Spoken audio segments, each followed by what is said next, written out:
ఈ షఫ్లింగ్లో ఆసక్తి రేపుతున్న మరో కాన్స్టిట్యున్సీ నర్సరావుపేట లోక్సభ కాన్స్టిట్యున్సీ. దీనికి ఇన్ఛార్జ్ నియామకంపై ఆసక్తికర పరిణామాలు చోటు చేసుకుంటున్నాయి. లావు కృష్ణదేవరాయలు ప్రస్తుతం అక్కడ సిట్టింగ్ ఎంపీని మార్చొద్దని కోరుతున్నారు నలుగురు ఎమ్మెల్యేలు. లావు కృష్ణదేవరాయలను మార్చితే 5-6 చోట్ల ఇబ్బంది పడతామని ఆందోళన వ్యక్తం చేస్తున్నారు ఎమ్మెల్యేలు. అలాగే బీసీ వర్గానికి చెందిన నాగార్జునకు నర్సరావుపేట ఇన్ఛార్జ్ బాధ్యతలు ఇచ్చే యోచనలో ఉంది హైకమాండ్.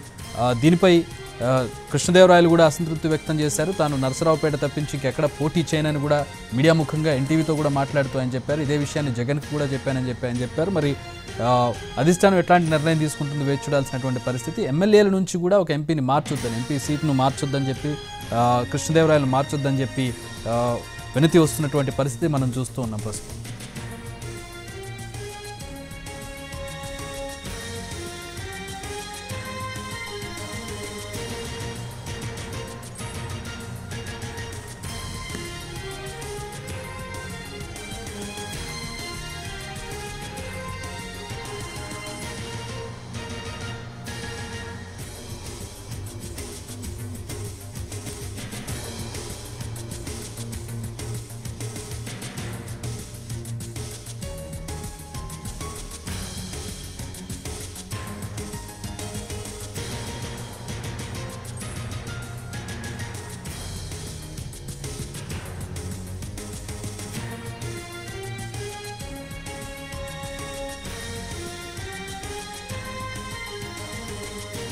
నర్సరావుపేట లోక్సభ ఇన్ఛార్జ్ నియామకంకి సంబంధించిన అప్డేట్ చూస్తున్నాం. లావు కృష్ణదేవరాయలు మార్చొద్దని నలుగురు ఎమ్మెల్యేలు కోరుతున్నట్టుగా తెలుస్తోంది. ఆయన మార్చితే 5-6 చోట్ల ఇబ్బంది పడతామని ఆందోళన వ్యక్తం చేస్తున్నారు ఎమ్మెల్యేలు.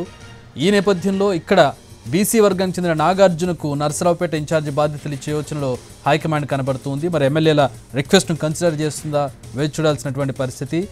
ఈవెన్ కృష్ణదేవరాయలు కూడా ఆసక్తి కనబరచలేదు. జగన్కే చెప్పాను నేరుగా నేను నర్సరావుపేట నుంచి పోటీ చేస్తానని చెప్పి, అక్కడ తప్ప ఇంకెక్కడా పోటీ చేసే పరిస్థితి లేదని చెప్పి జగన్కి నేరుగా చెప్పానంటూ ఎన్టీవీతో మాట్లాడిన సందర్భంలో కూడా కృష్ణదేవరాయలు మనకి చెప్పారు.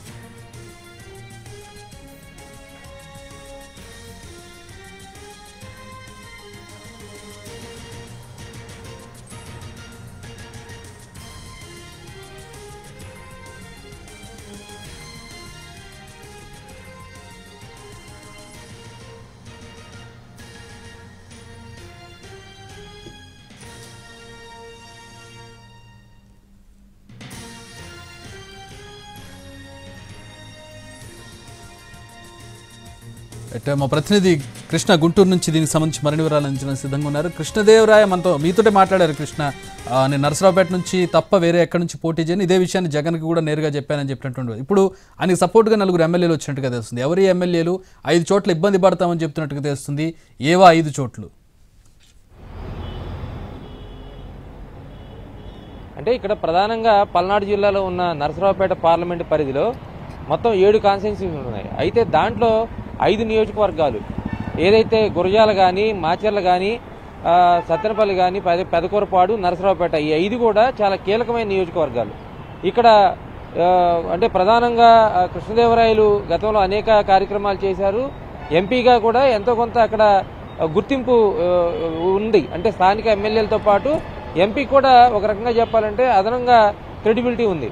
ఈ నేపథ్యంలోనే గతంలోనే ఎమ్మెల్యేలు సీఎంఓకి కూడా వివరించడం జరిగింది. ఏదైతే కృష్ణదేవరాయలని ఎంపీగా కాదు, వేరే సామాజిక వర్గాన్ని ఇక్కడ పెట్టాలని ఆలోచించారో అప్పుడే సీఎంఓలో ఉన్నటువంటి కొంతమందికి వీళ్ళు ఒకళ్ళొకరుగా వెళ్ళటం కానీ, లేదంటే అందరూ కలిసి వెళ్ళటం కానీ, మొత్తంగా సీఎంఓకి అయితే ఈ సమాచారం అందించారు.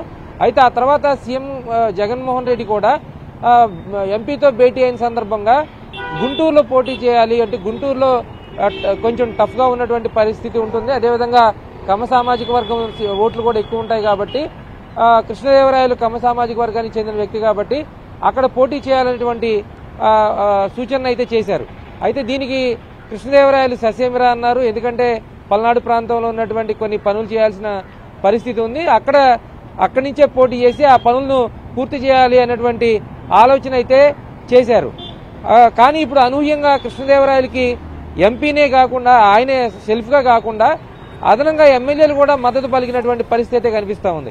దీంట్లో ప్రధానంగా కాసు మహేష్ రెడ్డి, ఎవరైతే గురజాల ఎమ్మెల్యే ఉన్నారు, అదేవిధంగా మాచర్ల నుంచి పిన్నెల్లి రామకృష్ణారెడ్డి ఉన్నారు, నరసరావుపేట నుంచి గోపిరెడ్డి శ్రీనివాసరెడ్డి ఉన్నారు, పెదకూరపాడు నుంచి నంబూరి శంకరరావు ఉన్నారు. వీళ్ళు నలుగురు కూడా ఇప్పుడు సీఎంఓలో ఉన్నారు.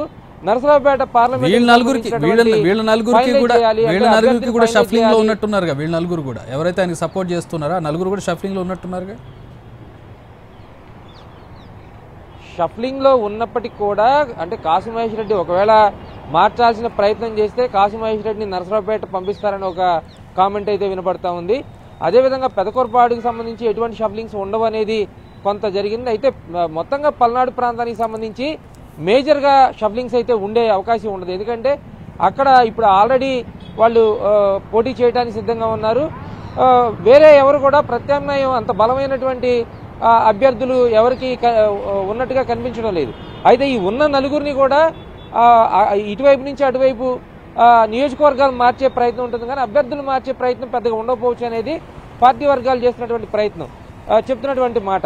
ఈ నేపథ్యంలోనే అక్కడ ఒకవేళ కృష్ణదేవరాయలను కానీ తప్పిస్తే అంటే అదనంగా ఇంకొంత నష్టపోతాం, పార్టీ కొంత నష్టపోతుంది. ఈ నియోజకవర్గాల్లో ఎంతో కొంత పలుకుబడి ఉన్నటువంటి వ్యక్తి కృష్ణదేవరాయలు. తద్వారా వచ్చే ఓట్లు పోగొట్టుకుంటామనేటువంటి ఆలోచన అయితే ఎమ్మెల్యేలో ఉంది. అదే ఆలోచనని సీఎంఓలో గతంలో చెప్పడం జరిగింది. ఇప్పుడు కూడా అక్కడ భేటీ సందర్భంగా అదే విషయాన్ని స్పష్టం చేస్తారా, లేదంటే అధిష్టానం చెప్పిన వ్యక్తిని ఎంపీగా వాళ్ళు అంగీకరిస్తారా అనేటువంటిది ఇప్పుడైతే తేలాల్సి ఉంది. కాకపోతే కృష్ణదేవరాయలు అయితే మాత్రం చాలా స్పష్టంగా చెప్తున్నారు, చేస్తే నరసరావుపేట నుంచి పోటీ చేస్తాను, లేదంటే రాజకీయాలకు దూరంగా ఉంటాను, కానీ గుంటూరు వచ్చి పోటీ చేయను అనేది మాత్రం స్పష్టంగా చెప్తున్నటువంటి అంశం. ఇప్పుడు ఈ నలుగురు వెళ్ళిన తర్వాత, ఎమ్మెల్యేలు నలుగురు కూడా వెళ్ళిన తర్వాత అక్కడ అభిప్రాయ సేకరణ చేస్తారు. ఖచ్చితంగా ఆ అభిప్రాయాన్ని కూడా పరిగణలో తీసుకుంటారు. ఒకవేళ కాదు ఇంకేదన్నా సామాజిక వర్గాల అంశాన్ని దాన్ని కానీ అంచనాన్ని కానీ తీసుకొని అధిష్టానం చెప్పిన వ్యక్తిని నిలబెట్టే క్రమంలో ప్రత్యామ్నాయంగా ఏం చేయొచ్చు అంటే అభ్యర్థులకి నష్టం కలగకుండా, నియోజకవర్గాలకి నష్టం కలగకుండా ఎలాంటి ప్రక్రియ చేయొచ్చు అనేది కూడా అధిష్టానం పూర్తి స్థాయిలో ఆలోచిస్తుంది. తద్వారా అంటే అందరికీ ఆమోదయోగ్యమైనటువంటి, అంటే అధిష్టానానికి ఆమోదయోగ్యంగా ఉండాలి, ఇటు ఎమ్మెల్యేలు కూడా ఆమోదయోగ్యంగా ఉండాలి. కాబట్టి ఖచ్చితంగా ఈరోజు నరసరావుపేట పార్లమెంట్ అభ్యర్థికి సంబంధించి ఒక కొలిక్ అయితే వచ్చే పరిస్థితి అయితే కనిపిస్తూ ఉంది. All right thanks for the updates Krishna.